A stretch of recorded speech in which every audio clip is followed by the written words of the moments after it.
ಬೆಳಗಾವಿ ಜಿಲ್ಲೆಯನ್ನ ವಿಭಜನೆ ಮಾಡಬೇಕು ಅನ್ನುವ ಕೂಗು ಕೇಳಿ ಬರ್ತಾನೆ ಇದೆ. ಇದೀಗ ಬೆಳಗಾವಿ ವಿಭಜನೆ ಕನಸು ಭಗ್ನ ಮಾಡಿದ್ರ ಪ್ರಭಾವಿ ನಾಯಕರು.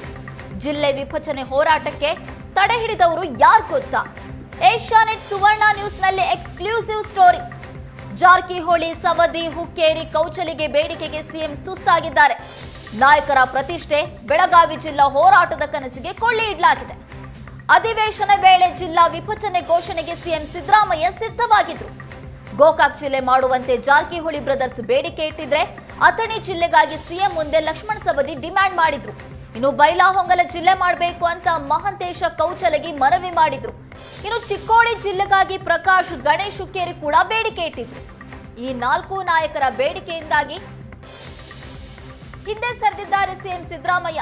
ಯಾವುದೇ ನಿರ್ಧಾರ ತೆಗೆದುಕೊಂಡ್ರೂ ಕಾಂಗ್ರೆಸ್ನಲ್ಲಿ ಕಲಹ ಉಂಟಾಗುವ ಸಾಧ್ಯತೆ ಇದೆ.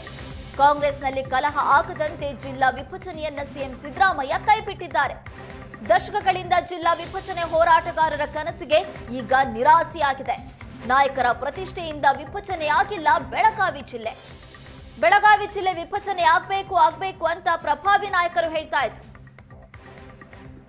ಸತೀಶ್ ಜಾರಕಿಹೊಳಿ, ಮಹಂತೇಶ ಕೌಚಲಗಿ, ಲಕ್ಷ್ಮಣ್ ಸವದಿ ಎಲ್ಲಾ ನಾಯಕರ ಬೇಡಿಕೆ ಒಂದೇ ಆಗಿತ್ತು, ಬೆಳಗಾವಿ ಜಿಲ್ಲೆ ವಿಭಜನೆ ಆಗ್ಬೇಕು ಅಂತ. ಆದ್ರೆ ಆಗ್ಬೇಕಾಗಿರುವಂತ ಭಾಗಗಳು ಮಾತ್ರ ಬೇರೆ ಬೇರೆ.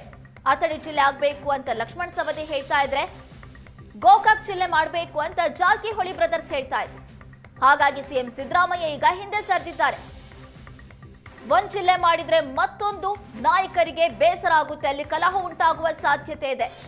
4 ಜನ ನಾಯಕರು ಈಗ ಒತ್ತಾಯ ಮಾಡ್ತಾ ಇರೋದ್ರಿಂದ ಈಗ ನಿರ್ಧಾರ ಕೈಗೊಳ್ಳೋದು ಸರಿಯಲ್ಲ ಅಂತ ಸಿಎಂ ಸಿದ್ದರಾಮಯ್ಯ ಈ ನಿರ್ಧಾರದಿಂದ ಹಿಂದೆ ಸರಿದಿದ್ದಾರೆ. ಇಲ್ಲಂತ ಹೇಳಿದ್ರೆ ಬೆಳಗಾವಿ ಅಧಿವೇಶನದ ಸಂದರ್ಭದಲ್ಲಿ ಸಿಎಂ ಸಿದ್ದರಾಮಯ್ಯ ಘೋಷಣೆ ಮಾಡುವ ಸಾಧ್ಯತೆ ಇತ್ತು. ಸದ್ಯಕ್ಕೆ ಸಿಎಂ ಸಿದ್ದರಾಮಯ್ಯ ಸೈಲೆಂಟ್ ಆಗಿರೋ ಹಾಗೆ ಕಾಣ್ತಾ ಇದೆ. ಬೆಳಗಾವಿ ಜಿಲ್ಲಾ ವಿಭಜನೆಗೆ ಸಿಎಂ ಸಿದ್ದರಾಮಯ್ಯ ಮುಂದಾಗಿದ್ದಾರೆ. ಅಳೆದು ತೂಗಿ ಜಿಲ್ಲೆ ವಿಭಜನೆ ಮಾಡೋದಕ್ಕೆ ಸಿಎಂ ವಿಚಾರ ಮಾಡ್ತಿದ್ದಾರೆ. ಅಭಿವೃದ್ಧಿಯಿಂದ ವಿಭಜನೆ ಆಗಬೇಕಿದೆ ಅಂತ ಸಚಿವೆ ಲಕ್ಷ್ಮೀ ಹೆಬ್ಬಾಳ್ಕರ್ ಹೇಳಿದ್ದಾರೆ. ಮತ್ತೊಂದು ಕಡೆ ಲಕ್ಷ್ಮೀ ಹೆಬ್ಬಾಳ್ಕರ್ ಕೂಡ ಈ ಬಗ್ಗೆ ಮಾತಾಡಿದ್ದಾರೆ. ಮಾನ್ಯ ಮುಖ್ಯಮಂತ್ರಿಗಳ ಮನಸ್ಸಿನಲ್ಲಿ ಈ ಜಿಲ್ಲೆಯನ್ನ ವಿಭಜನೆ ಮಾಡಬೇಕು ಅನ್ನುವಂಥದ್ದು ಬಹಳಷ್ಟು ಇದೆ.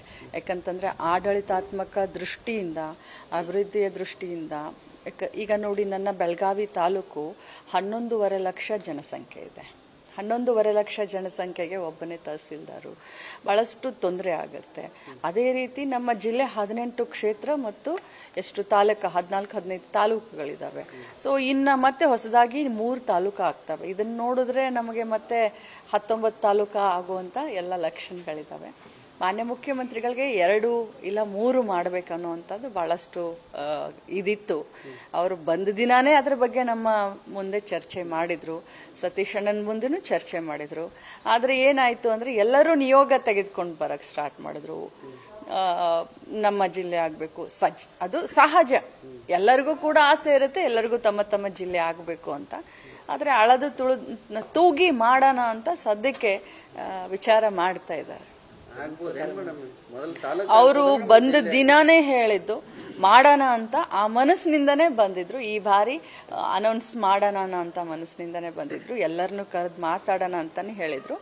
ಬಟ್ ಬಹಳಷ್ಟು ಜನ ನಿಯೋಗವನ್ನ ತೆಗೆದುಕೊಂಡು ಬಂದಾಗ ಅದ್ರ ಬಗ್ಗೆ ಇನ್ನೂ ಚಿಂತನೆಯನ್ನ ಮಾಡ್ತಾ ಇದ್ದಾರೆ.